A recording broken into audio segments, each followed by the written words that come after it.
Good morning. Knowledge today topic వచ్చేసి 7th class social forest lesson part 3 in this lesson. Let's start the topic. These forests are green year round. These forests grow in the Himalayan region of the northeast of the northeastern states of Kerala. Mahogany, ebony, rosewood grow in this forest. Various types of compositions are line tiles, monkeys, insects in the forest. Deciduous forests are spread over areas with rainfall of 17 to 200 centimeters. Teak, sal, bamboo, sandwood, neem vegetation appearance in deciduous forest. Tigers in deciduous forest. Tigers, cheetahs, rabbits, deer, peacocks, birds are the main fauna.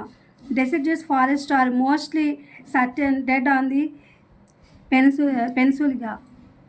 Trees in deciduous forest are living leaves to reduce the voice of the summer months. Thorn forest grow in areas with low rainfalls and high temperature. Thorn forest trees are bushes with thorns.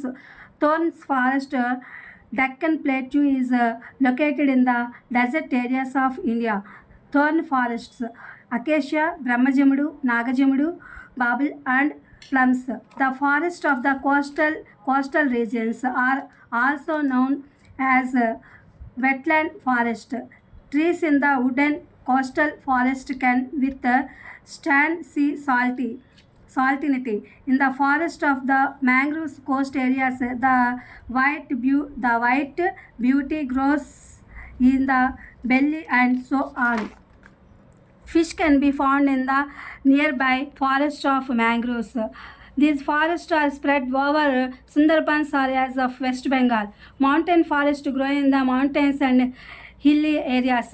Trees in the mountains forest are in the shape of thin needle and triangular. These are different types of ring forest in the Himalayan regions. Spur, fir, willow, devadaru, silver fir trees in this forest. The polar deer, snow leopard is the main phenomena here. ISFR Indian Forest Service ISFR 2019 Act according to 8,07,276 the land is covered in the forest area of a square kilometres. ఇది friends forest లెసన్కి సంబంధించి third part. ఇది చాలా పెద్ద lesson. అంతకుముందు 2 lessons నేను video upload చేశాను, చూడండి. చూడకపోతే కనుక ఇదేంటంటే గ్రీన్ ఫారెస్ట్ అని చెప్తాం కదా మనము, ఎవర్ గ్రీన్ ఫారెస్ట్ అని చెప్తాం కదా. అవి ఏంటంటే సంవత్సరం పొడవునా కూడా అవన్నీ కూడా చాలా ఎక్కువగా ఆకుపచ్చగా ఉంటాయన్నమాట. అవి ఆకుపచ్చగా ఉండి ఇవన్నీ కూడా చాలా ఎక్కువైనటువంటి ఆకుపచ్చని కలిగి ఉండి అడవంతా కూడా ఎప్పుడు సంవత్సరం అంతా పచ్చగా ఇదిగా ఉంటుంది. అలాగే అధిక వర్షపాతం అనేది ఉంటాయి. అలాగే హిమాలయ ప్రాంతాలు, ఈశాన్య రాష్ట్రాలు, పశ్చిమ కనుమలు ఇక్కడ ఇవన్నీ కూడా ఈ అడవులు పెరుగుతూ ఉంటాయి, ఎవర్ గ్రీన్ ఫారెస్ట్ అడవులు. ఇక్కడ మహాగని, ఎబోని, రోజ్వుడ్, ఐవరీవుడ్ వంటి వృక్ష జాతులు ఈ అడవుల్లో పెరుగుతూ ఉంటాయి.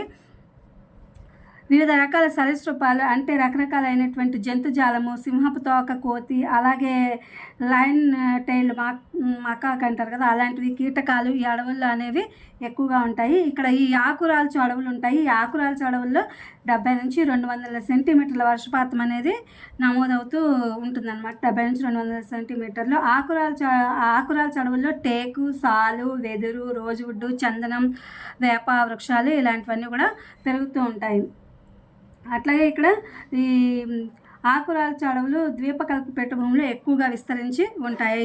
ఇవి ఎక్కువగా ద్వీపకల్ప పీఠభూములను విస్తరించి ఉంటాయి. ఆకురాల్చు అడవుల్లో ఎక్కువగా చిరుతలు, కుందేళ్ళు, నెమళ్ళు ఇవన్నీ కూడా ప్రధాన జాతులు అనమాట ఆ యొక్క అడవుల్లో. అలాగే ఆకురాల్చు అడవులు ఎక్కువగా బాష్పోత్సేకాన్ని కలిగి ఉంటాయి. అంటే వేసవి కాలంలో ఆ అడవులకు ఉన్నటువంటి ఆకులు నీటిని పీల్చుకుని వృక్షాల నేలల్లో బాష్పోత్సేకాన్ని తగ్గించడానికి ఆకులు రాలుతాయి అన్నమాట. ఇవన్నీ కూడా అందుకని ఈ సమ్మర్ సీజన్లో వీటిని ఆకురాల్చు అడవులు అని చెప్పి అంటూ ఉంటారు. ఈ ఆకురాల్చు అడవుల్లో వేసవి నేలల్లో బాష్పోత్సేకాన్ని తగ్గించడానికి ఆకులు అనేవి రాల్చుతాయి. అలాగే ముళ్ళ పొదలు, ధోర్ని ఫారెస్ట్ వచ్చేసరికి ముళ్ళ పొద అడవుల్లోని చెట్లు ముళ్ళతో పొదలుగా కూడి ఉంటాయి అన్నమాట.